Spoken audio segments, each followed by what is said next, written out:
Live again. A Hey, record 3 times. The homie Jot coming back. How's it going, bro? I'm doing well. How are you guys? Wonderful. Of Doing course, wonderful. I have my amazing co-host Omar. I don't know if he's to my left or to my right, but I'm out here. he is here. You're out here. What's One of going the two. on? What's going on, everyone? We're happy to have Jot here back. Just talk about what's going on with life, school, masters, anything and everything that comes up. Cars, because I imagine Omar is always wanting to Oh, yeah. go What, into me? those avenues. I'm just Me? saying. I would never talk about that. No, Omar would never talk about cars. Why would he do that? No. They're so Just like boring. just like scheming or just waiting for an opportunity. Just like, sneak like, on in there. like, when is he gonna stop talking? What about your car, John? Yeah, it'll be like some random point of the conversation. Like, yeah, I was just like driving to work. They're like, oh, what? You were driving? What were you driving? Like, what? That's so random. That's so weird. Like, funny that you bring that up. Yeah, exactly. So again, we're happy to have you here, man. Third time Always, for the man, first time always. with the video. So Yeah. say There you go. what's up to the YouTubes and what? Hey, we're on YouTube. Spotify. Hey. Yeah. Let's give Get a out quick little there. round I of always see applause. the. Yeah, Oh, yeah. round of applause. There we go. Honorary moment. Yeah, exactly. How's it feel Actually like to be on have, YouTube now, Jot? Feels weird. I'm not gonna lie. Feels like it's a Sunday morning on Father's Day. Yeah. Oh, happy Father Days, guys! I forgot. Yeah. Hope the kids treated you I guys. am not a father. Okay. Neither am I. I thought you were gonna say Happy Father's Day to our fathers. I was like, okay, that counts, but like to you guys, it's like, Yeah. sick. To you guys, yeah. Yeah, thanks, man. Gotta have some babies, you know. Omar has the truck. I guess that's There his you go. baby. What do you got? Yeah, I guess got a you man can call bun. it that. I got the man bun. I wouldn't call it my baby, Yeah. but it's my man. Nah, My he man calls bun. it his baby. I mean, you raised it, Yeah. right? You let it All grow. right, all There right. you We're go. we're stretching the words here. Behind the Raising. scenes, let me tell you guys, for the record, behind the scenes, Juan definitely calls his man bun his baby. Oh Just yeah. saying. There you go. There you go. Caught him. That could definitely be some future merch, literally. It's just like a little like somebody just like cradling like a little man bun, you know? hmm Father's Day. Yep. Shout out to all the fathers out there. I know it's Shout out. difficult. I mean, I don't know from personal experience, but I imagine it is. Or maybe it's easy. Probably not. Maybe it's easy. Probably not. I wouldn't say it's easy. No, Um, probably not. Yeah. So, Jot, what's going on with your masters? Last time we spoke to you, you had I believe you had just started, or you were just about to start, right? Yeah, I think I was just about to start. So it went well, which is really incredibly nice given that I was school and work at the same time. But yeah, it was just transition classes right now. I was just transitioning into the master's program. So I just needed some prereqs I needed to get out of the way. hmm And so I did that, went well, passed, which was the major thing. Um, and yeah, and they were like, "You taking summer classes?" I'm like, "Nope, I am taking the summer off," because that was quite the trip for 6 months? Yeah. 4 months. Yeah. Wow. Nice. Remind us again what your master's is in. Biomedical engineering. Got it. Yeah. Nice. Sounds intense. It's pretty much it's it sounds intense, but really it's, if you like think about it, it's kind of like a double, that makes it even sound more intense, but it's kind of like a double major. It's Oh, flex. it's mechanical engineering with a emphasis in biology, Yeah. because that's really all we do in class. It's you sort of do mechanical stuff, and then you sprinkle in some biology terms, and bada bing, bada boom. It's biomedical engineering. Damn. Make it sound so appetizing. Like, Yeah, I who might knew wanna get, like, science the was side of so- it, you Yeah. know? Who knew science was so simple? Yeah, so It's simple. always the simple, right? Yeah. So that definitely takes a lot of hard work and dedication to make sure you get through that, right?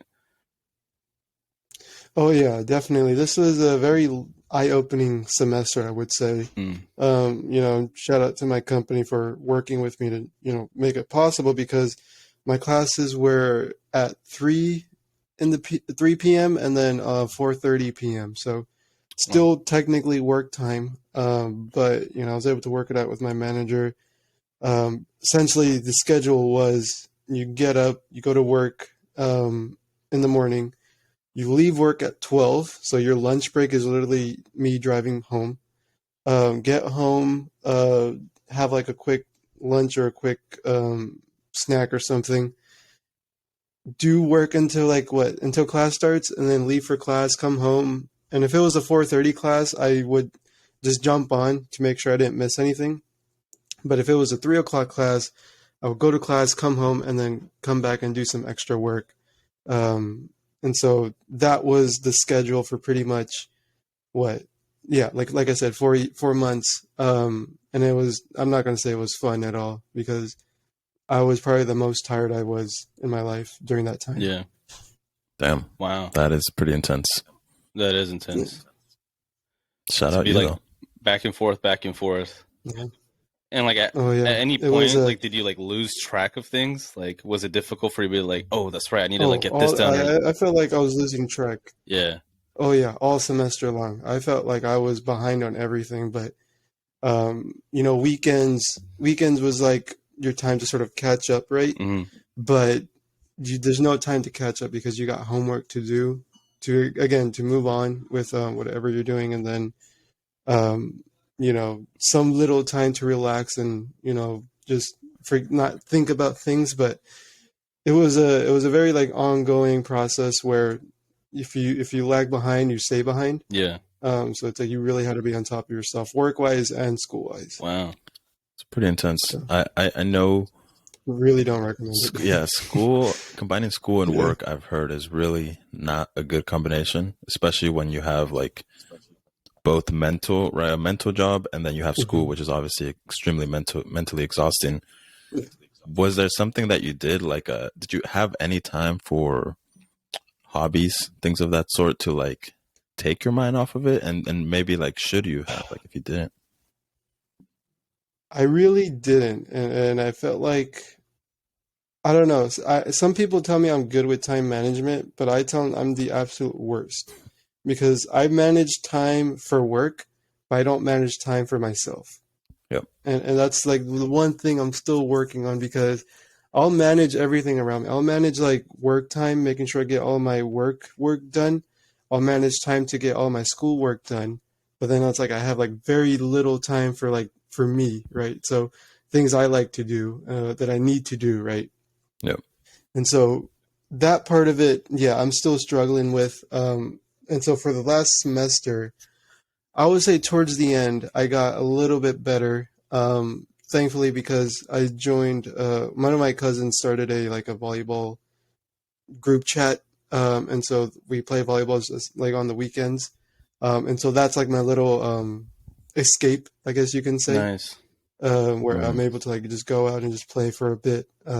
That's the only thing I have to worry about. So it's, yeah, you know, me time was very limited, especially when you're dealing with both. Um, and yeah, it's just like the toughest thing that I'm currently trying to learn how to do. Yeah. Yeah, for sure. I mention it because it's super common, not just in Mhm. college, but like whenever you mix college and then school. And a bunch of my coworkers, I've said the same things, because they're very, I wouldn't say they're like intense, but they're very like, they spend a lot of time on it. And like the new manager that I have at my work, like, he's amazing, he's cool. But literally in his performance review, I was like, he's awesome. I couldn't recommend any improvements, but, you know, personally, like, make sure you're taking care of yourself, because he's going to be reading this. And he did read it like this past Thursday. And that's exactly the same thing I said. I'm like, just make sure that you are like taking care of yourself, because it's great if you can do it for like a semester, like you're doing it, or a year even. But at some point, it just catches up with you. You know, it's just too much where you're not spending enough time on yourself, on your family, and your friends, whatever it is. And then all of a sudden you're like, fuck this, you know, and that fuck this really represents you're burnt out. And you always Yeah. want to avoid that, I think. Yeah, I mean, I definitely mentioned that a lot too, like that balance, making sure you find, you know, it's never going to look the same for two people, right? Everybody's going to be different, but I think it is really important, because once you burn yourself out, like you said, it's like to regain that energy, to regain that momentum, it's really difficult, right? And I wanted to ask you, Jot, like, going into this master's program, did you have like aspirations going into it where you're like, yeah, like I'm gonna come out of this like so focused on this other aspect of my career, or I'm going to be like this much of a better person, or whatever? Were there certain aspirations that you had in mind that perhaps did kind of come true, or you were like, oh, actually, like this is different. Like I had no idea this is what I was putting myself through. Like how are you now, right? That you're coming out of it. How do you feel right now? So going in, one of the things I learned very quickly about engineering is bachelor's, you're just getting like a very overview of whatever you're studying in. So if it's like, for me, biomedical engineering, you're getting like every single little detail, right? Sorry, not every single little, you're getting like an overview of all the different fields in biomedical engineering. So you're not like focusing in on one and sort of becoming a master in it, right? So my main thing for going to get my master's was to sort of find that niche that I'm okay with, that I like, and then just focusing on it. And so that was sort of biomedical devices, right? So that's the current field I work in. That's the field that I want to stay in because Bay Area is very nice with that on the job side. And then, but sort of like I'm trying to sprinkle in a little bit of my passions, as you know, like I'm currently rebuilding a car. I love working with my hands, using tools and everything. And so how can I sort of sprinkle this into my career life? And I sort of discover that through, development, trying to figure out how do these medical devices work? How are they developed? What goes into them? Sort of that aspect of things. So that's sort of like even my emphasis, for my master's program is in medical devices, biomedical devices. So I'm even taking classes on the manufacturing side of things, on the development side of things. So really the key thing I wanted to get out of my master's was for me to focus in on one aspect of the overarching biomedical engineering umbrella. And that's to understand how devices work, how they're built, and how they're used. So, okay. Well, yeah. Tell us how do they work? I'm only a semester in. Yeah. Give me like a couple more years. It's like no. Like literally teach us everything you just learned. Like we need it specifically for this podcast. Yeah. No, that's awesome, man. So how many more years of the master's program? I think I'm expected to graduate 2024. Okay. Beginning of 2024. So, we'll see. I don't know. I don't expect to graduate. Yeah, I'm not planning to graduate. I should say I'm not planning to graduate fast or quick. I'm only taking 2 classes a semester because I still want to work. And the work/school, split should become a lot easier for the upcoming semesters because master classes are usually in the evening, which is great. And so I'm able to like do a full day of work and then still come home, have some time before I have to go to class. Yeah. So currently I think I've registered for classes. They're like in the 6 p.m. and there's a 7 p.m. class. And then I also have a Saturday class this year, which I was kind of bummed about at first, but I was like, you know what? It just gives me a excuse to go to the gym on a Saturday. So hell yeah. Just trying to look at the bright side. There you go. Sir. That's do awesome. like that. We'll be rooting for you, man. Yeah. For those gains in all aspects of your life. Oh yeah. Yeah. Yeah, it's pretty cool. I need to hit it more often. Yeah. It's pretty, yeah. Shout out job. It's really remarkable. I mean, I went through like the master's, no job, and that was tough. It was like, it's just difficult because what I've realized, like you said, is usually in your bachelor's, like you really just learn superficial things. And I really did think I was getting like in-depth training, and you are to some extent, but very generally. Like I was applied math, so I did like numerical analysis. Like that encompasses like a bunch of random things. And you do partial differential and a bunch of these like big idea topics that at the time I thought like, wow, I can solve a lot of things. Then once I dove into my master's, I was like, wow, this is like actually in depth. We would read like 5 papers that like are each like 20 pages about one topic. And they're like, build a project around this, right? The entire semester. I did like that in the master's, they didn't care about the grades. First of all, like they just gave you the A usually, because if you're at that level, like how many people are at that level and just not doing the work, or not learning? So they at that point, at least for my masters, they kind of stopped caring about the grades, and it's just like, this is you. If you want to learn this, you're going to learn this. You have to be a lot more independent. The due dates were still set, but really, it was just a matter of like, did you get it done? All right, cool, you got it done. That's it. And there was no quizzes in one of my classes. Some classes did have, and most of them had like a project at the end instead of a final. Which, like finals, one, they suck, and also two, it's like, I don't know, I've never liked the format of like a test. Sit down, take a test, A B C D, true false, all these like short answer questions, so on and so forth. So again, yeah, I commend you. That's a pretty cool thing to go through, and hopefully something that also can, as you want it, like propel you forward in your career. Yeah. Yeah. I think it's a more of a, like, even like outside of school, it's definitely a learning experience about yourself and how you work, dealing with stress and everything. That's one thing I learned, again, out of all the things I've learned throughout the semester. One of the main things I also learned is how I dealt with stress and how I work to make sure I'm still on track with everything. So definitely, it's not an easy task, but if you get through it, I think you're definitely learning a lot by yourself, and you definitely become a better person throughout. Yeah. How do you deal with stress?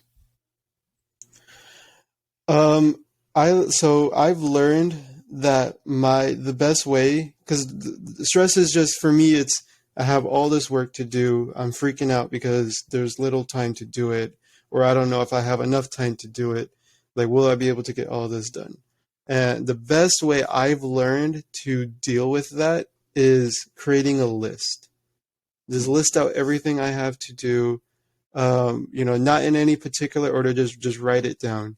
And then you sort of go back and you sort of like start numbering things. Okay, well, this I need to get done today. This I can wait on. This I can wait on. This needs to get done today, or this needs to get done tomorrow. Just like giving everything sort of a priority. And once you go through the list and you do all of that, then you can, sort of go back, start doing the work. And let me tell you, it is the best feeling when you're crossing things off. Yeah. I started using this at work, and just like I had like a couple different projects, big and small, that I was working on, and I needed to get some like deliverables done. And so I just wrote everything down I needed to get done, when I needed to get it done by, and I was just crossing it off. And by Friday, when I crossed off the last thing, I was like, this is literally the best feeling ever. And that's the main way I've been dealing with it so far. And that's, I guess, not, helping with, that. I think that's sort of just stress management. It's not really like, how do I reduce my stress? It's just stress management. It's how am I going to reduce the amount of freakouts that I'm going to have? But like, actually, like, thinking about it and sort of like reducing the amount of stress you have.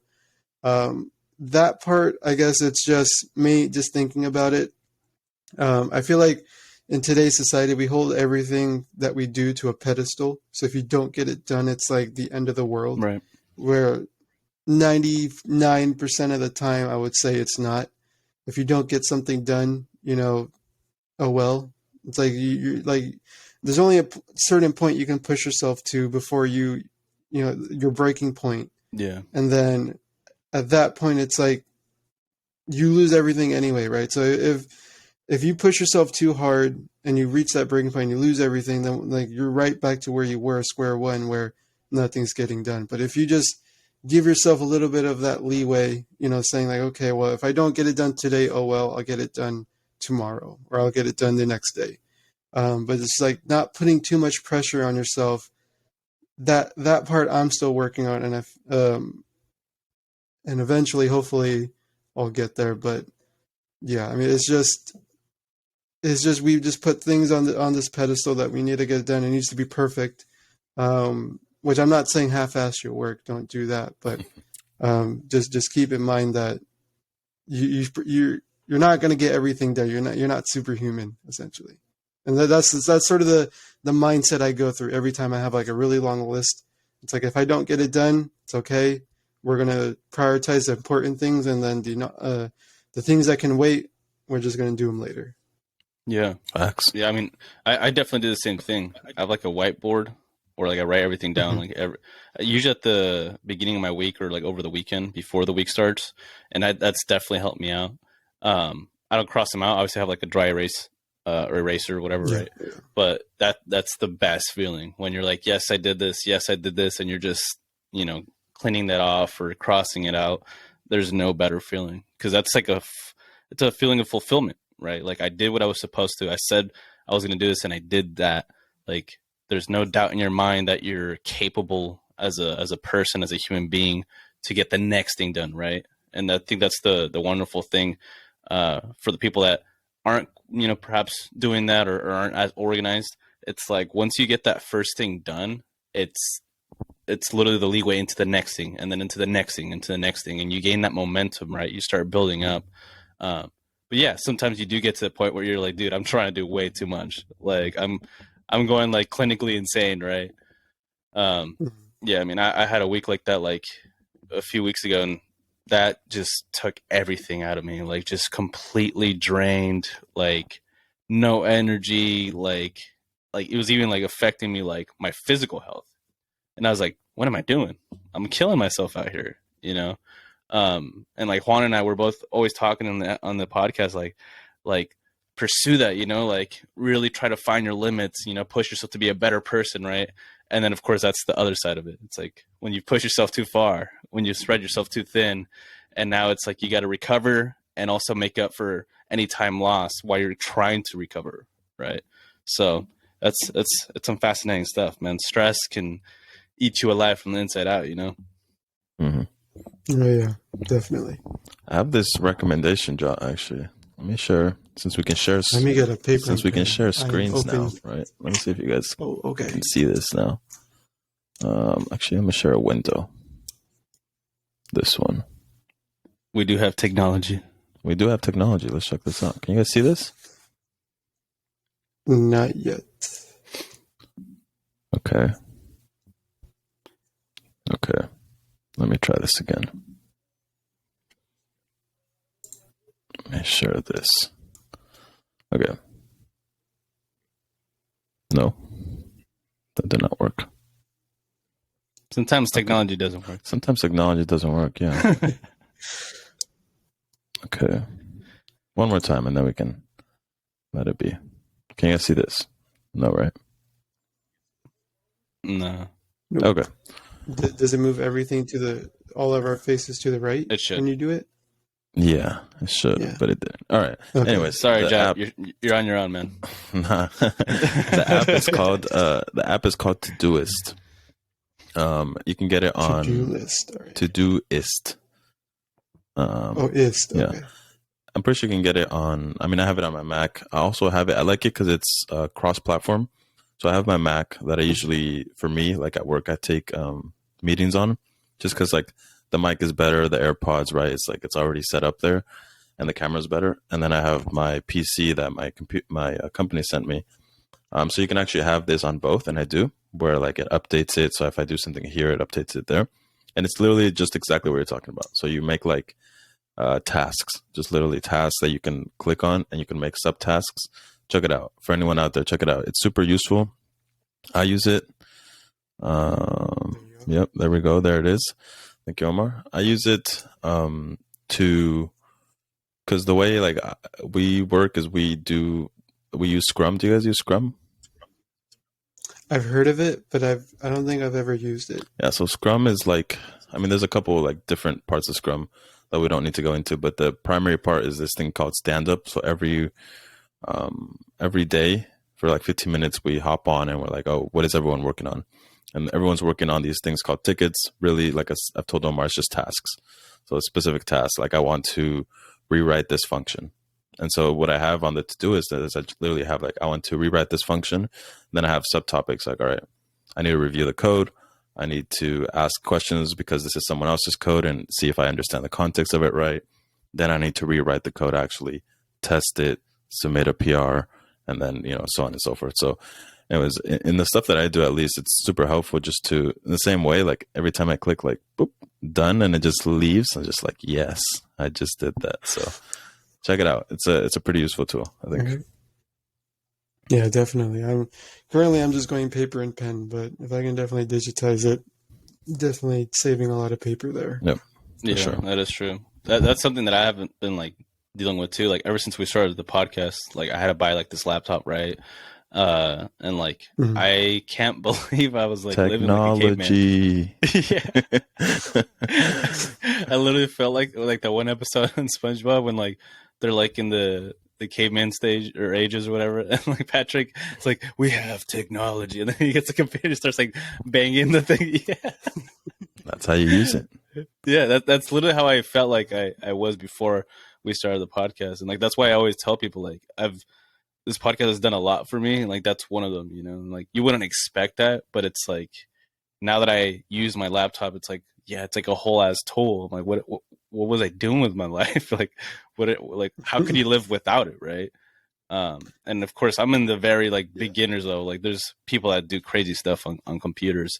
And I do hope to get to that stage where I'm like, you know, having those like 3 screens like all like right next to each other, and you're like dragging things like that looks awesome to me. Like, you know, even if I'm only using it for like paint or something, you know, like just the fact that like you get to like drag something all the way across, like that's awesome, you know.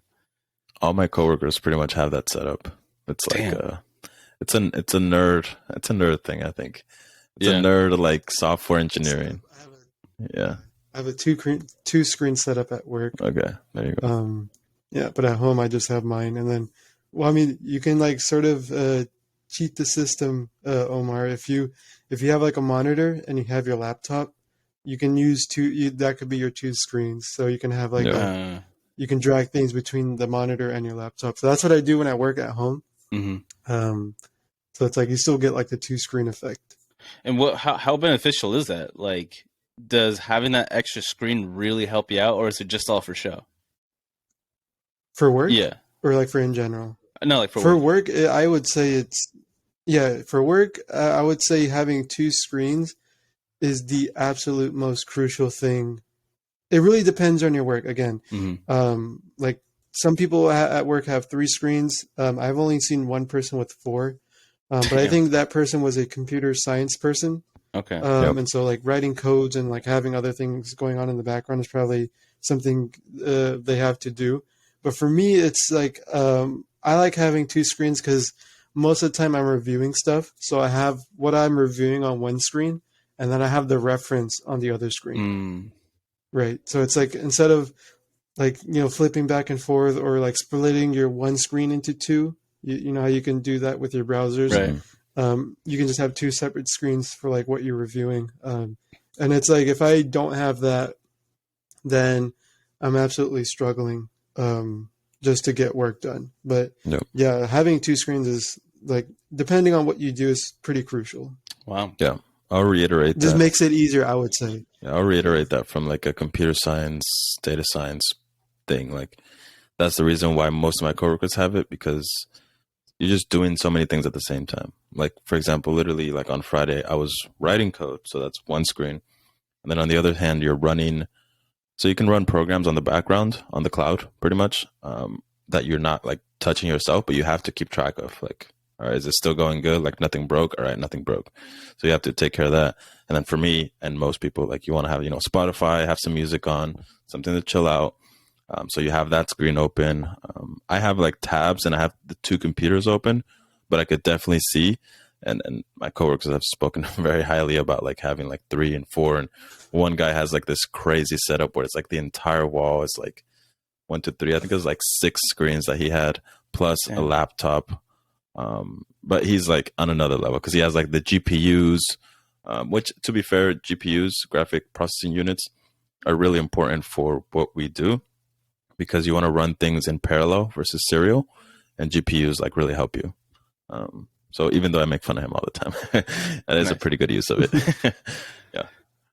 I can confirm. That's awesome. That. Yeah. I mean, I think we did mention this the last time that we recorded, but I definitely aspire to kind of get into another avenue in terms of like careers where like that might actually apply to me. right? I'm not currently in that stage yet, but I do look forward to the day where I'm like, bragging to everybody. I'm like, yeah, I work with like 4 screens, whatever, no big deal. It's like, let's open a shop. Yeah. There you go. Yeah. Oh yeah. Open up a shop. Imagine being a mechanic Yeah. and for some reason needing 4 screens in your office. Like people like walk in, you're like, I can see it. like what do you need the 4 screen for? We don't talk about that here. Yeah, what if you're doing the don't you like the chip upgrades, or what's that thing called? You guys know what I'm talking about? The tuning, the tuning. You need computers for that, right? Yeah. Usually when you Just the one laptop. Yeah, usually it's just like the one laptop. Imagine for some reason like technology advances so far that like you can do tuning on those kinds of computers, like like the 4 screens, but it's like a mobile laptop. So it's like you're just like holding like all these screens like around you. You're just like inside somebody's car, Yeah, there's remote tuning now, right? Oh yeah, that's right. You can like tune someone's car like just sitting from your house. Yeah, oh, that's pretty cool. But that's like no, there's like no dyno testing or anything, but it's just making sure your fuel ratios and all that stuff is adequate. Yeah, I've heard of people doing that for like diesel trucks too, although it's technically illegal, but people do that. See, I like that stuff for you two that want to get me into cars. That would be the avenue, because I like the whole computer and tuning smart, like specific little things. This thing I'm doing at work right now is literally like hyperparameter tuning, which is exactly the same thing that you guys are talking about. You want to find like the perfect combination. And the way that I describe it, and I've described it to Omar, it's also like the machine learning algorithm is like an engine, and you're just trying to tune this thing a little bit more of this, a little bit less of this, to make it like be functioning perfectly. Like optimal. Which seems like what tuning is, to my knowledge. Yeah, I mean it's the final stage of whenever anybody like builds a car, or even like if you do upgrades, it's like you probably want to retune it, right, to adjust to whatever upgrades you made. But I've also seen a lot of like since I was like a little kid, I've seen a lot of videos on YouTube of when like things go wrong because it's like they're pushing so much power and like the parts that they install are just not adequate enough, and you just see like the car just like like everything just like explodes, and I'm like, wow, like imagine that you're inside of a car, that's where you're tuning it, it just explodes right in front of you. That's scary. So not optimal. That's where the meme comes. the meme where it's sending a rod to heaven. Oh yeah. Trying to like you just tune your car so much that you like your engine rod just shoots up into the air. Yeah, like you're trying to communicate with God. Obliterating everything. I definitely got that meme. Yeah. I'm glad I explained it well. Yeah, it's pretty crazy. That is a pretty cool thing to do though. Like when you see people doing it online. Sending a rod to yeah, just sending a rod to it's a fascinating thing to do, to communicate with what God. Omar wants to do. Yeah. You should do it. No, I mean, like to be able to figure out how to tune a car, like it's kind of cool. Like I've seen people doing it. I don't necessarily know what it is that I'm looking at when I'm looking at their screen, but it's pretty crazy. It's intense. And then I mean, it also kind of comes down to like kind of like other things that we talk about in this podcast, right? It's like if you're trying to reach that next level, if you're trying to improve yourself, if you're trying to grow, it's like every step of the process is important. Like you cannot skip any steps, because if you, for whatever reason, are lazy when you're building your engine and you didn't torque everything down, or you're missing some parts, right? Like if you put your engine together and you have like extra bolts and you're just like staring at them, like you might want to put those back in before you tune everything, because then, things literally will explode. You will send a rod to heaven and God will be talking to you. You might even meet him. You might even meet him. The rod might even like hit you, you know? Depending how fast you're going. Yeah. You might meet him. I'm going to make a note. I'm going to make a note of this episode, because Omar's rebuilding his truck and all those things that he was saying. I'm like, all right. Don't give me that bad juju. No, I don't want those bad vibes. I don't want that bad energy. Saying you can't be saying. Hopefully this ages well. Yeah, hopefully this ages well. And same thing with y'all. Yours seems to not be operational right now, right? Your build. It's just a battery right now. It's all right. I'm not at Omar's level where I'm rebuilding the engine. There we go. Yeah. Not yet, at least. Well, there we go. I like how we live in California. I like how you say you're not on my level, and I'm like, I don't even know what my level is at this point. You know, YouTubing things. Yeah. Just trying to like look in any direction. Like, does anybody know what I'm doing? Like, can anybody fix this? Yeah. So. For the people that are listening, we've been talking to Jot for, this is the 3rd episode now, right? So he's been giving us updates on his car build every process of the way. And right now you're like we're mentioning before the podcast that you're really close, right? You're correcting some things on the paint. You know, like you just said, you need a battery, but you're essentially like what, like 90% of the way, 80% of the way. I would say 80, yeah. Just because the painting is such a tedious process, and I feel like I said this last episode too. It's such a tedious process that, and especially if you want things to be like perfect or even close to perfect, you're redoing things left and right. Yeah. You know, if you accidentally sand too far and now you went past your clear coat, you're going to want to respray your car just so that you have that, you know, smooth clear coat base on top. But it's, if you like, I'm at the point where I'm just like, if it looks okay, I'm okay with it. Like just Like send it. like people come up to me like, your car looks like shit. I'm like, bro, I painted this in my backyard. Like, leave me alone. Yeah. But yeah, it's just, you know, it's, I would say 80% done. Again, it's just the tedious parts where you're wet sanding and then buffing it out so it shines. Mhm. And then hopefully I didn't lose anything in the process of moving it from the garage to the backyard.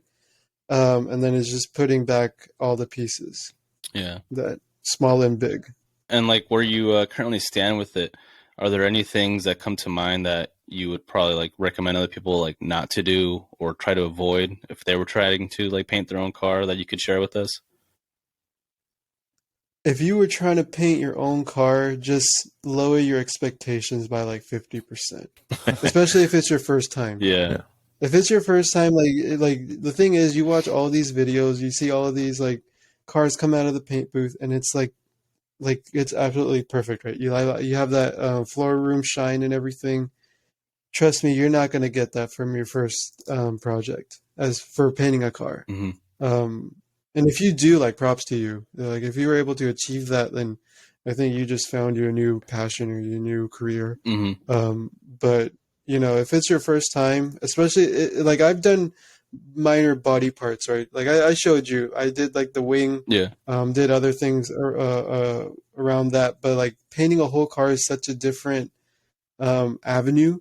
Just because you're not using spray paint anymore, you're using like an actual paint gun with like a compressor and everything. Yeah. So just remember, it's a learning experience. Take it slow. Take it as a learning experience. Because if you expect that you're going to have 100% or your car is going to be like that floor room shine, you're probably going to be painting your car for like the next 3 years. Wow. Damn. This is just getting it to that point, because again, if you're going in with no experience, you're redoing literally everything every time. Yeah. Like there's like some blemishes on mine, and I'm like, I notice it because I did this, but I'm pretty sure someone who's looking at my car for the first time isn't going to notice it. Right. So Yeah. you pick and choose your wins and losses Yeah. For when you're sure. painting a car, or at least you should. Yeah. No, I respect that. Yeah. I mean, I told you I would never tackle that myself. Like I'm happy with the dents that my truck has. Like I'm happy with the chips in the paint. I'm happy with the rust that's showing here and there. Like I'm happy with it. Like the only thing I've painted on it is just like the engine bay, and that itself has been like a pain, you know. Like because it's not like I was painting it in some garage or anything. Like in terms of prep, I mean just, you know, pressure washing and soap here and there, but for the most part just rattle can, you know. Like I think I came up with a new name for my truck. I think I'm gonna call it the rattle can queen, because it's like there's been a lot, let's just say there's been a lot of spray painting, you know. Like a lot. But I'm not ashamed to say that, you know, like everybody's different, and that's just like the one thing that I said, you know, like, you know what, my truck might not be perfect in terms of like body work or like being straight and all that, but that engine bay is gonna be A1, right? And like you're saying, like you pick and choose, right? What do you want to like really focus and dial in, and what are the things that you kind of set back a little bit and be like, it's gonna be all right, it's not gonna be perfect, it's fine, you know. What are you spray painting, like other than the engine bay? That's it. No, that's it. Oh, okay. Yeah. Well, Yeah, but you can like you can spray paint like other body parts, you know, mirrors, your spoiler in the back, a bumper even. Yeah. Some people spray paint their whole car. I really don't recommend that. Yeah. Because it just comes out like shit. But yeah, there's a couple of things you can spray paint. different trims, like a little like some things that are chrome. Maybe you want to black them out or something, Or like try to or color some match things it. that are black and you want to chrome out. Yeah, yeah. I think that's probably the most common thing that people try to go for is just color matching. Like there was like this Yeah. huge like wave like back in there when like people were like doing plasti dip when that first became a thing, and so all of a sudden you just start seeing cars like with a bunch of just like black parts on it, like satin black. Because I think that was like the first color that they Yeah. came out with, and then they probably had like a gloss black afterwards. But in my opinion, and it didn't look that great, just because most vehicles when they come from the manufacturer, if the vehicle's color match, that means it's like a higher trim package. When you see a lot of exposed like black or gray plastics, that tends to be like the lower option, right? So the fact that Mhm. everybody was getting like their higher Yeah. option car, but then spray painting or like plastic dipping everything black to make it look like less, it's like what? Like what's going on there, you know? Or is she like the car's hubcaps? You know, it's just a essentially like just like a faceplate right on your wheels or whatever. But they're like also plastic dipping nose, and so it's like then it's like a car that just looks like it just has like nothing but tires, just like black, you know, like flat black everywhere. Just like nah, I don't know if I like that so much, you know. But yeah, you can definitely pick and choose. I think I'm probably gonna stay away from rattle cans. I think my engine bay Oh, yeah, is definitely. looking good, and I'm gonna just stop before I regret anything. You know, getting spray paint on like other stuff that I'll like regret later on. But yeah, well, yeah, thank you for sharing that. Any other tips to anybody out there working on the car? Any advice? Invest in a good face mask. Be in a ventilated area, and yeah, I mean you can work with cheap tools, but safety wise, make sure it's top notch. That's the one thing I would always recommend. I respect that. So you don't want to be taking in those fumes? Come on, John. Oh hell no, dude! I almost passed. I think the Yeah, you second did. episode I Yeah, talked about almost passing out. Yeah, yeah. Yeah, it was not a that's good some crazy experience. shit. Yeah. That, That's fucking insane.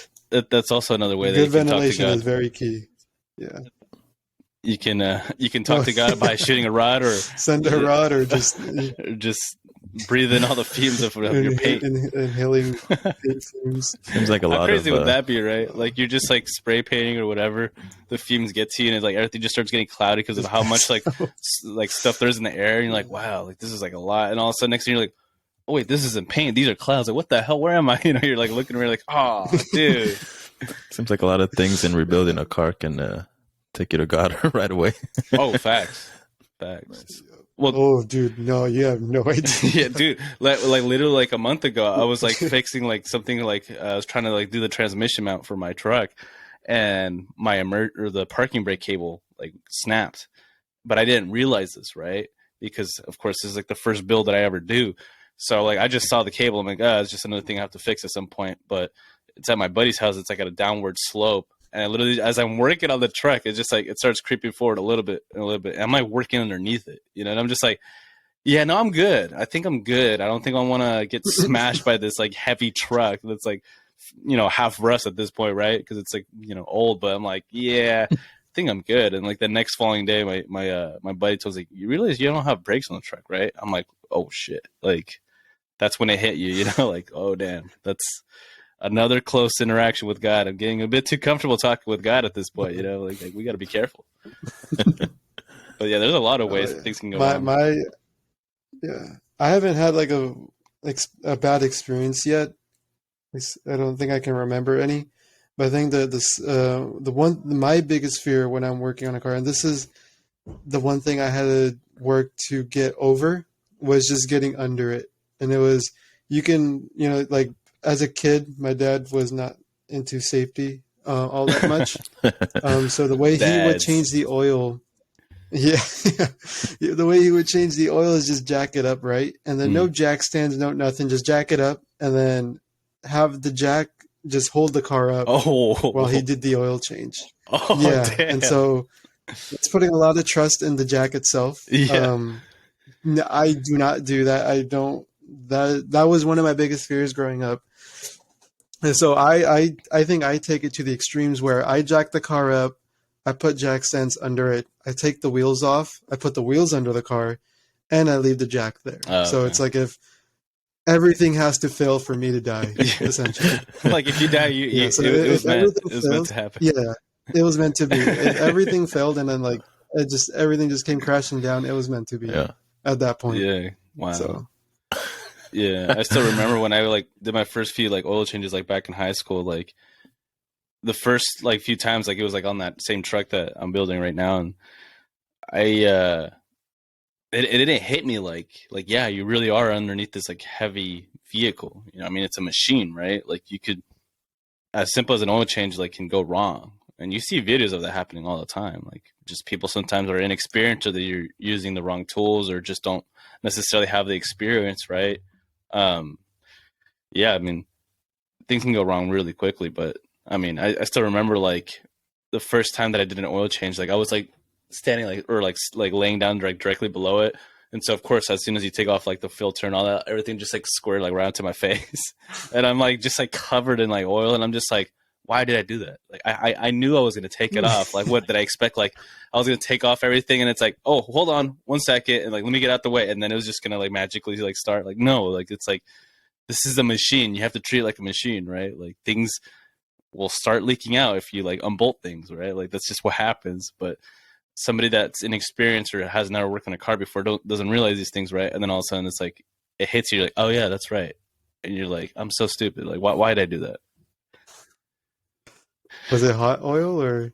Fortunately, no. It was cold. Like it was like on a weekend. Okay, that's good. Yeah. That's good. I don't think I've ever changed the oil in a vehicle when it's like warm. It's almost always when it's just cold.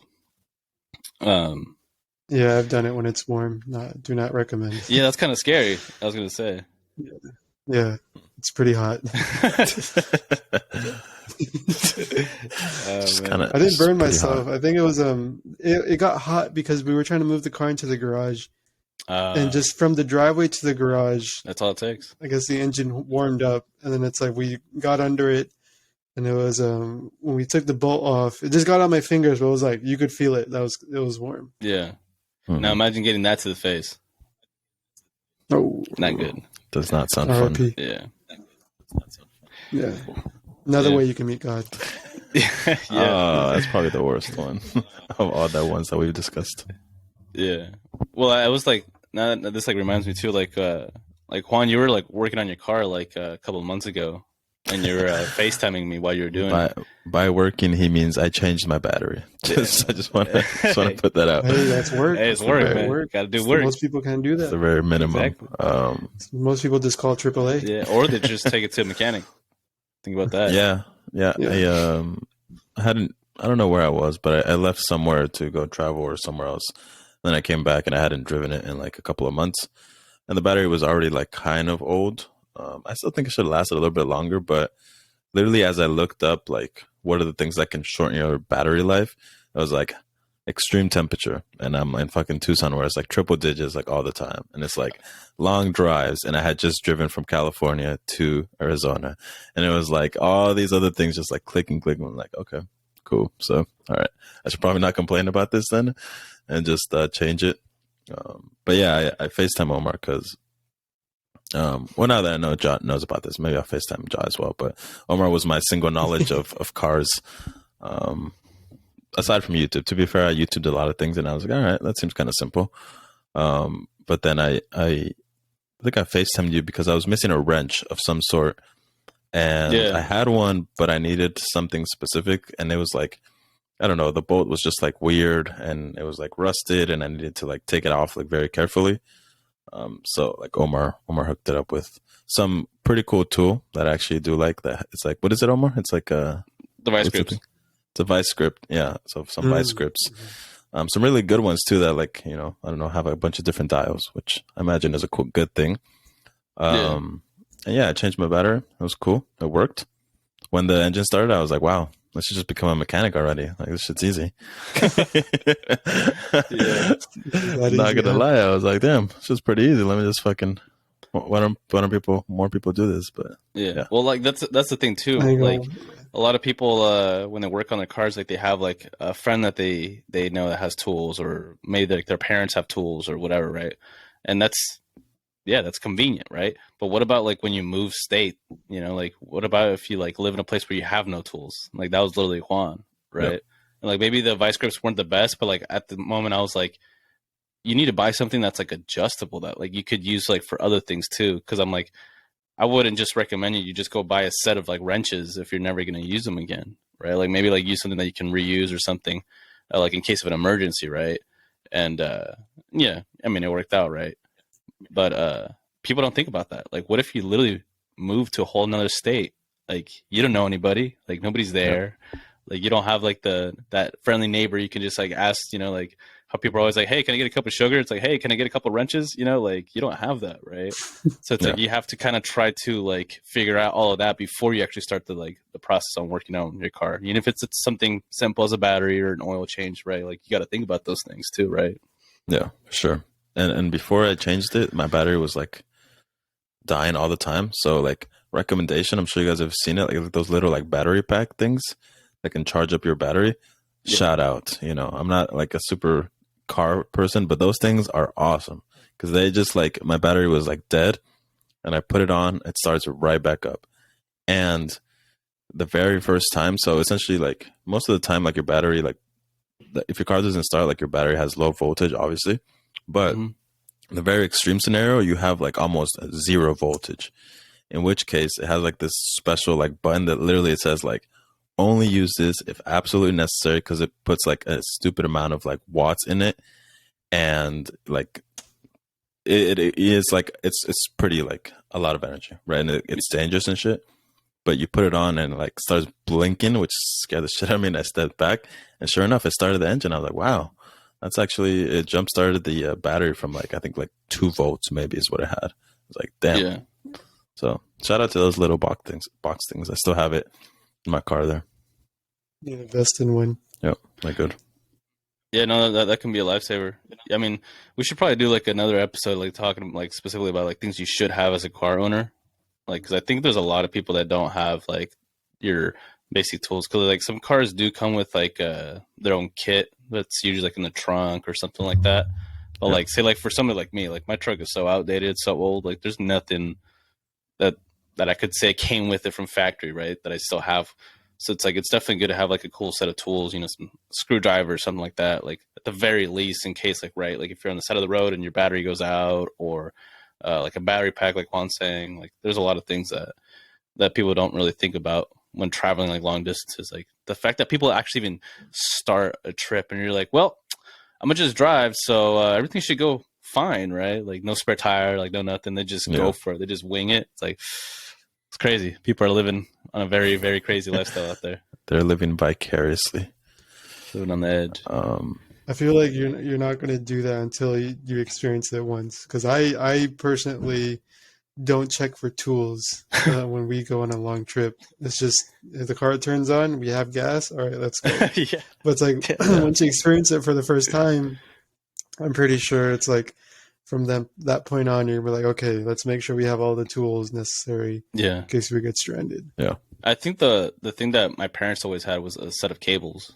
In the case of we need to like get jumped or something. We've never had like the power boxes or anything like that, but it was always like cables. And at one point we did have like this super, super crappy like little miniature generator.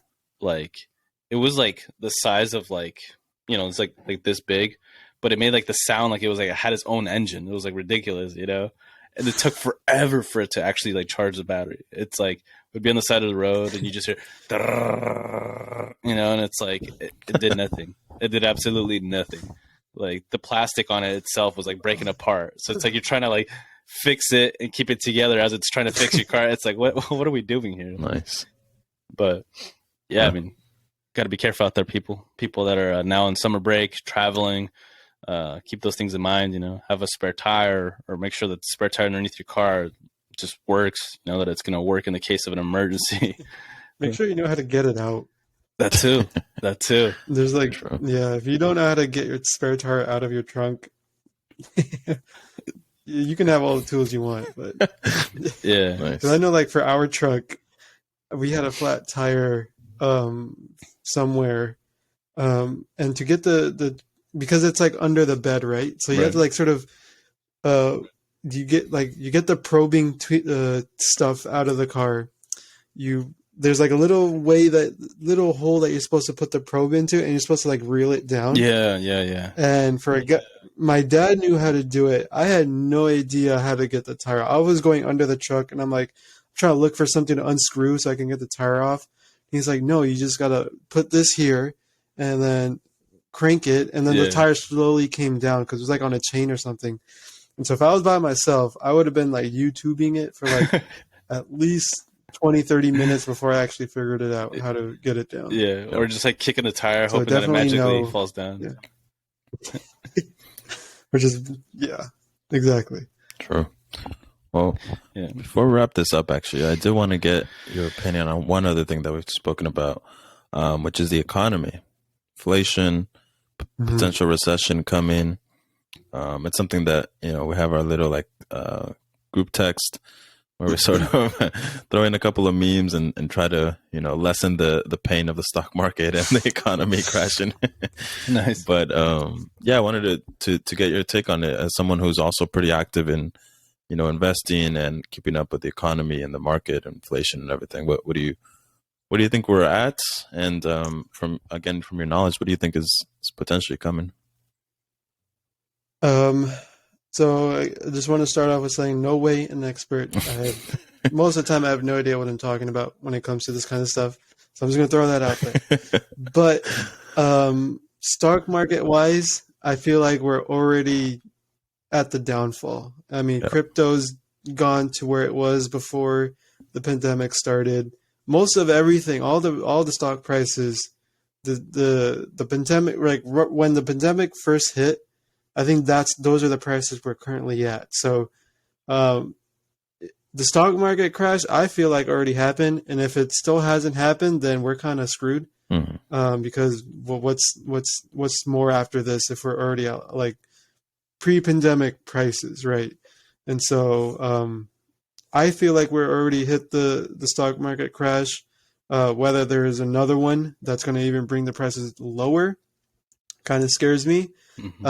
Because I do have a good amount invested right now, which the wise decision, again, no expert, wise decision right now, I should probably take that money out because I'm not at that much of a loss. But I feel like if I wait, like my superstition, I think, Juan, we talked about it, whatever I invest in always goes low. And so, I'm just worried that these stocks that I invest in are just going to keep going lower. I should probably take it out, but I'm probably not going to because YOLO. And then the housing market. Yeah. We're trying to buy a house. I feel like we're reaching.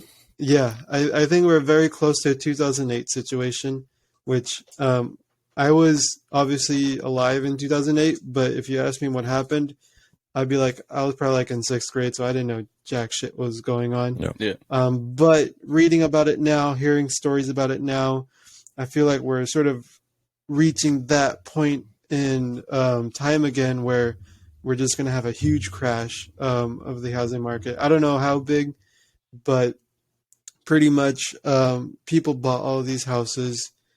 And then I think the 2008 situation was people bought all of these houses. They had payments on it, but then they couldn't make the payments or something. Yeah. And so a lot of these houses were going to like the banks. People were declaring bankruptcy and everything. Foreclosures. And so the demand obviously went down, supply went high. You know, that's a crash right there. But right now, I think demand is pretty high still, but supply is pretty low. And so that's why we're at the point of house prices being at such a high level. But interest rates are like going through the roof right now. I think they're like, what, 5% or something? Yep. Right around Last there. time I checked. And so, you know, we're at the point of where demand's probably going to come lower just because of how crazy high prices and interest rates are. And so that should level it out where demand and supply are at the same. But eventually, I believe supply will kick in because there's a whole bunch of housing projects going on, especially in the state of California. I feel like every single neighborhood I go to, there's like new construction everywhere. But eventually, supply is going to shoot up, and then demand's still going to be low just because of the way prices and the interest rates are. And so once that happens, that's where we're going to see this shift. Again, I'm hoping it's soon. I'm currently trying to save money. Probably shouldn't say that out loud because I don't want competitors. But It's all for I'm currently me. trying to save money because exactly. I feel like it's coming soon, Yeah. so definitely need to. I think housing, it's expensive, but it's a good market to get into because there's just endless possibilities of what you can do with it. Housing is the original NFTs in a sense. Mm-hmm. It's like you have this physical property that you can rent it out, you can live in, you can Airbnb, you can do like a whole bunch of other stuff that you want to do with it. So Yep. that's why I just think it's a great investment. If you're like me and you like physical investment stuff and stock markets kind of confuse you, housing is definitely one of them. So There you go. I gotta that's say, my 2 cents. see, Yeah, don't believe him when he says he doesn't know what he's talking about, or he's confused, or I or don't, don't. trust me. I really No, don't. because look at I that. really don't. Listen to me. Like all those things you just hit, like I agree on, and those are things that I also look to. And you knowing the interest rates of the housing market, and knowing this thing, and then knowing he knows how it works. And don't let this man tell you, even if there's questionable success in his portfolio, there is definitely knowledge in that brain, Yeah. because I agree with all of those things. Starting with the stock market, I mean, I do think we've reached either a low, and if we haven't reached a low, it's pretty close. I don't think it'll be like I don't think it'll be like another 40-30% from where we're at. If there's like a lower low to this, maybe like 2-3-4%. I really think we're pretty close to it, not just in the stock market, but like you said, in crypto. And with the housing market, that's really interesting because the prices are, I think, up like 14% year over year, like from last year. And I'm not just seeing it like through looking like at Zillow and like houses that I want to buy, but like I've talked about, like I'm going to be moving out of Arizona at the end of the year, and so I'm looking for apartments in like cities and so on and so forth. And same exact thing. There's YouTube videos where they're talking about this area, like for example in Miami, and they're like, yeah, 1,200, 1,400, and it's this amazing skyscraper building, and now like a studio is going for like $4,000, and I'm like, what? Like that is insane. But I wanted to get your opinion on that too, because potentially I think, like you said, like it's something that I want to get into as well, like real estate.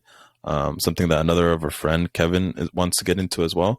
So I think whether we get into it like individually or like as a group, I think it's something for sure that's interesting. Right now, of course, would be probably the worst time to do it, but as Jot is saying, like the crash is coming. I definitely feel it as well. So whether it's by like the end of the year or next year sometime, that would definitely be a huge opportunity to get into the market. So yeah, we should definitely I told Kevin we should join up, buy a house potentially over there in Merced, since the market is cheaper over there. Yeah. Yeah, and we're I have experienced a with homie the who's I haven't market. talked to him, but I do have a homie who's a real estate agent, so There you go. we got the hookups. We should do it. We should link up. I'm telling you. Omar, you're also invited, by the way. Yeah, I was gonna say. Yeah, I'm gonna just continue to just sit here and TFTI. and just hey, hell yeah, guys, hell yeah. You're I mean, invited. to give my 2 cents, I mean, I've definitely taken a loss on my investments, but I'm actually kind of excited for the to market to go a little bit lower, because I mean I'm in the process of like changing my job and stuff, so I'm gonna be coming on some money soon. So when that happens, I'd like to be prepared, and I like to invest, plant a seed, right, and do it the correct way. Like here's what I'll say. Maybe I'm not as like knowledgeable on investing, right, because I'm still very much an amateur. I'm still in the beginning phase, right, of investing, but I also aspire to get into real estate as well, as I've mentioned to Juan. I think something that's really critical and important to investing in any facet in life is knowing how to lose, right? If people don't know how to lose, I think it's a major red flag. Now, if you want to talk about losses, let me tell you, you're looking at the expert, right? But, Everyone's lost though. Like, yeah, no see, one, no one's sitting in the green at this point. Yeah, but see, that's important though, right? So if you've tried to invest, right, whether it was in Dogecoin or whatever, and it didn't quite work out so well for you, and you're like, ah, damn it, like I'm so stupid, whatever, right? Like, don't beat yourself up. That's the first phase of investing. You got to be able to take a loss, recuperate that loss, and get back in the game, right? Because if you just quit on the first loss, I mean, that's not an investor at all. Like, people that invest are constantly adapting, constantly getting after, trying to see how the market's going to change, predict what's going to happen, right? Like, that's what you got to do. It's part of the game, right? And so, if you're listening to this and you're, also maybe fairly new to the game, or you're maybe a little bit more ahead in your career of investing, do make a note of that. Like, losing is important. You got to be able to know how to take a loss. And if the loss is too big to the point where it's going to take you out the game, you might have bit more than you could chew, right? So just make a note of that. My recommendation, I'm looking forward to it. Yeah, my recommendation to Jot is it's don't sell. I'm a really big advocate for, I wouldn't say buying the dip because it's like buying the crash pretty much, but like getting things at a very cheap premium. Imagine, like, for example, like all three of us have invested at this point. We have money in the market. Imagine we had not invested at all. And all of a sudden, like right now, June 19th, we're like, yo, guys, maybe we should start investing. How cheap would everything be? Right? This is an amazing time. If you've been saving, let's say 10K, put it all in right now.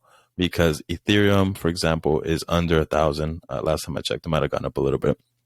Bitcoin is under, I think, 20 or something like that. That's just crypto. And then you have all the stocks, really solid companies, right, that are for sure going to go up. Apple, Microsoft, Google, Amazon. Netflix has a couple of things that are going on, but all those companies that have super strong fundamentals that, like, when are they going to go broke? When is Apple going to go broke? Right. I mean, I'm recording this from a Mac right here. Right. I have a phone. I have the AirPods, right? You have the AirPods. Everyone has some piece of technology of that. And that's just an example. Like, they're not going to go broke. For Microsoft, like, my company uses their cloud service. Like, it's just there, right? So even though, I mean, especially for tech, for the tech industry, for sure, valuations were super high after the pandemic because everyone had that, that nice stimulus check, like that government money. So everyone put that money in there. And for sure, the valuations were like out of the world. Like, they didn't make sense per earnings. Like the price per earnings just didn't make sense at all. But with this correction and now us being in this bear market, I'm actually really excited. This is the first bear market that I've been investing in. So it's going to be a good challenge. But I think it's, again, I approach it as like, have the fundamentals from this company changed? Will they lay off people? Potentially, yes. Will sales slow? Potentially, yes. With inflation, with recession, whatever it is that comes next, yes. Are they going to go broke? Are they going to stop growing? And to me, like, the answer for most of my investments that I put in is like, no, not really.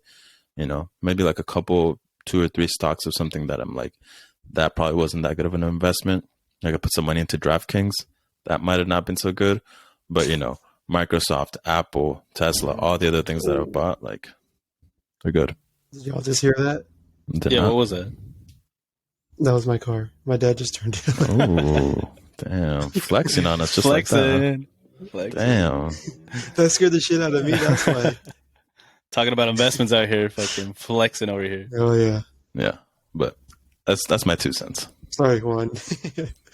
No, that was it. That was my 2 cents. Just if you did your due diligence, and I don't know what you invested in, but if you did your due diligence and you really looked through the company's fundamentals and said, I'm going to invest in this, as long as those haven't changed, like, I would leave it in. And I would personally, literally, what I've done is I've bought more of it to lower my average cost, pretty much.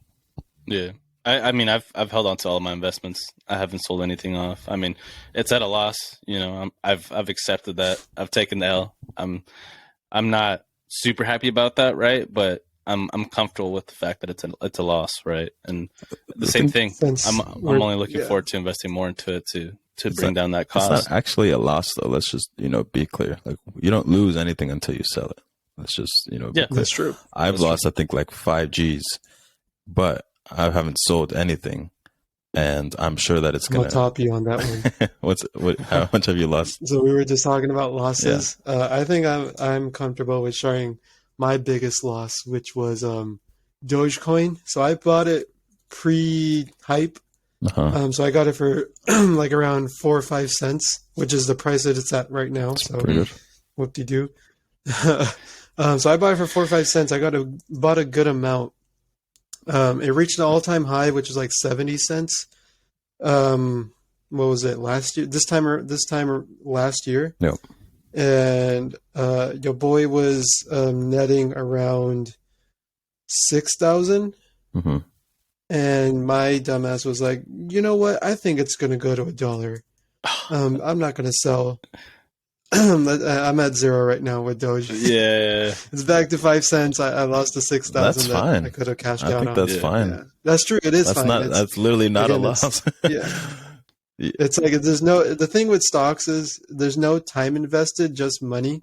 And again, like Juan's saying, you're only losing when you sell. Yeah. So unless like you made the absolute worst decision of investing in, At the peak. like 1,000 shares in this one company that went bankrupt the next month, Yeah. you're more than likely going to rebound pretty well. Yeah. So As long as you didn't buy at the peak. it's just a waiting game.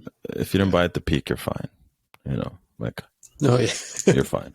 Like If you buy it at the peak, you're waiting another 10 yeah. years. Like I'm not afraid to like share like that like loss because it's also not materialized, and I know that it's gonna go up, and we're in a bear market. And everyone right now, unless you, I know, like Warren Buffett, and you started investing like 20 years ago, where stuff was super cheap, you're in the red. You're losing money. So yeah, it's a general thing. Yeah. Well, hopefully it does come up to $1 because I also took a loss, or I'm waiting for it to recover. So, Elon Musk, come on, man, let's bring Dogecoin back. You did it to Twitter, you can do it for Dogecoin again. Dude, honestly, bro, honestly, Sure. this boy just needs to drop a tweet, and that's it. Just a little Twitter, man. If I had his power, I would be tweeting left and right about Doge. yeah, Just inflate that shit and then just sell it. I think he's on thin ice. I think a lot of people don't like him, like involving himself in the market like that. So he's like, should I do it again? I don't know. I'm playing on thin ice right now. But come on, Elon. If anybody's gonna do it, it's gonna be you, man. Come on. Yeah, it's got to be. Shout out. Yeah, All we'll right. see what happens. I'm definitely interested to see what direction the market takes, in the next month or two. If it continues to go down, or if we start seeing some stocks go up, we'll see. Yeah, and let's keep an eye on the housing market. I think collectively, it's Oh yeah, an definitely. opportunity waiting to happen. We gotta go to Texas, man. I mean, I've talked about this on this Well, podcast. even Texas is getting crazy right now. Yeah. Yeah. I mean, I was telling people about Texas before Texas got crazy, and now it's like Texas prices are getting up there, and I'm like, I told y'all, yeah. should have done it, but no. But there's still like a lot of areas in Texas that are having like huge increases in like real estate. Like the place that I usually go to when I visit my family was a lot smaller a couple of years ago. The last time I visited, like less than a year ago, I was like, damn, this place is growing fast, and it's, Yeah. I mean, there's a lot of people in this whole country, right? It's like, it's not going to stop anytime soon. As long as there's a demand, supply is going to catch up to it at some point or another, right? Yep. Facts. So we'll keep an eye on it. We'll keep an eye on it. Cool. Anything else here before we wrap it up, gentlemen? I do. The Warriors. Oh, wait, the Warriors, hey, That's hell yeah. true. Yeah. All right. There you go. All Go right. blooded. I got the colors I'm on. wearing Tommy. Hey, I got the Tommy colors Hilfiger. Shout out the Warriors, bro. What a This is beautiful. That was beautiful. Crazy series. that was awesome. Yeah. I had them in 6. I gotta say, I had them in 6. Warriors. People at were 6. like, he's like, you think the Warriors are going to win? I'm like, I think they're going to win, but it's not going to be it's not going to be an easy series. Yeah. Sure. And it definitely wasn't. Yeah. People were like just saying, oh, the Warriors got them in 4. I'm like, Boston's a pretty good defensive team. Nah, so 4, no I way, don't bro. know. But yeah.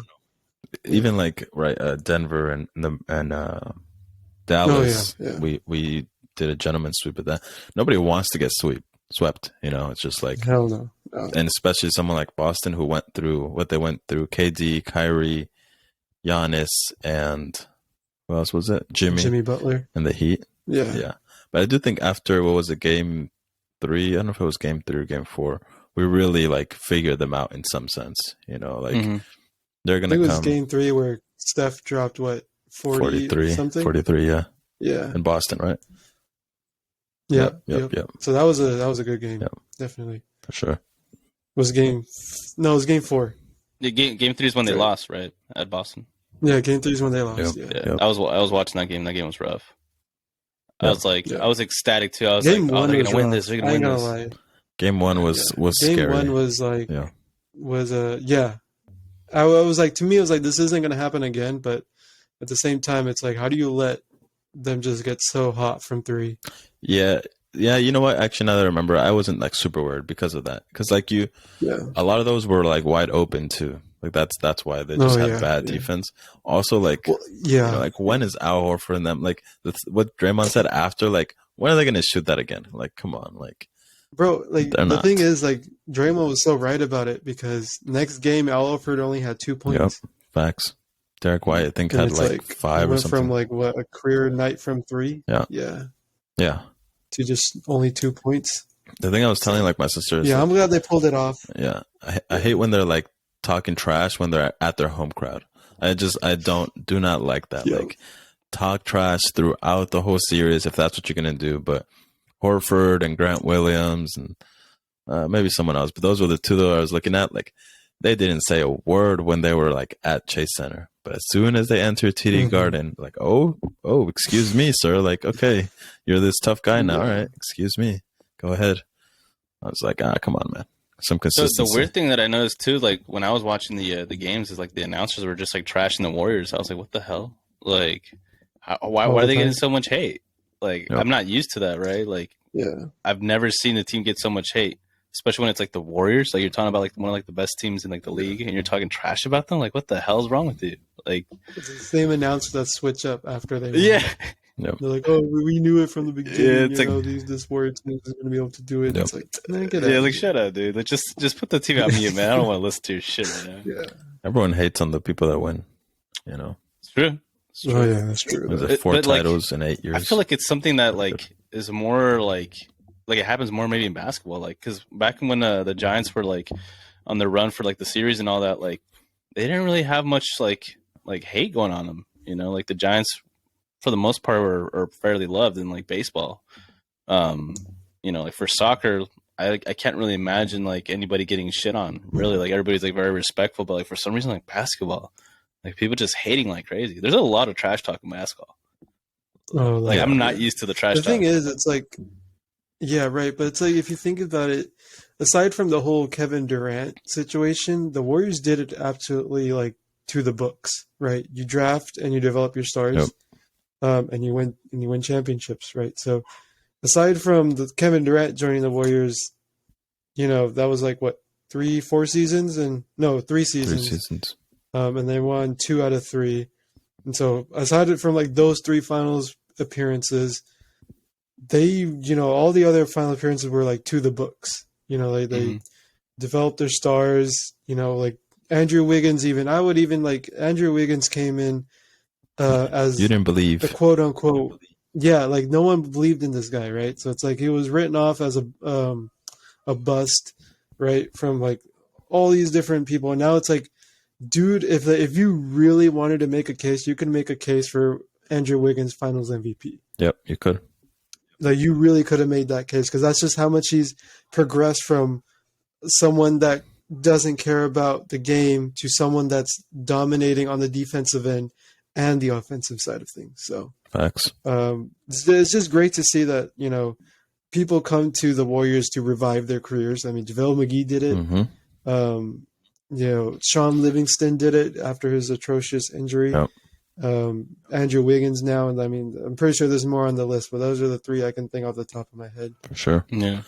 Honestly, that's like sports on their own. Like it's entertaining. Like yeah, I'll watch sports. I'll watch basketball. I'll watch football. A little bit of baseball. But like overall, like this Warriors run has been like honestly like fundamental to like my growth because it's like you hear all these people like even before like I believe the things that I believe in now and I have this mindset, I would hear them be like, how do you do this? Like, how did you, you know, score this many points or how did you get to this point? And they all always said like work. It's just work. And again, back in what was the first championship? Was it 2015? 2015. 2015. Yep. Right. I had started. Yeah, so that's actually when I graduated high school. So I had no idea what they were talking about. I was just enjoying the show of it. But especially once I started in college and then came back from France and then started other things, that just started clicking in. And I've told Omar this as well. Like, everyone looks at Steph and it's like, wow, this guy's like magic. Like, how can he make it? Just like, how many times do you think he shot that same shot? Like, I would even venture to say like a million shots that he's taken from one specific point. So it's just work, right? But you work so much and people don't see it. And then you see a game and you don't see the in between of all the work. And your only conclusion is that's magic. That's something different. He was born that way, right? That's like the stupidest thing I heard. Like, he was born like shooting basketballs, like when he came out the womb. Like, how'd that even work? But honestly, like, aside from just the entertainment aspect, like, I love the things that I've learned, like, personally from them, which is just like work. You know, like, take someone like Draymond. Like, he's not that good at any specific thing, but he's just good enough at everything to be an influence winning enough, right? 7 assists, 8 rebounds, 5 points, a couple steals, a couple blocks, and that energy, right? That's the thing. Like, take all the stats. Imagine if he like just averaged like 10 rebounds, right? That's honestly kind of like trash, even though that's what Looney does, but he, influences it differently.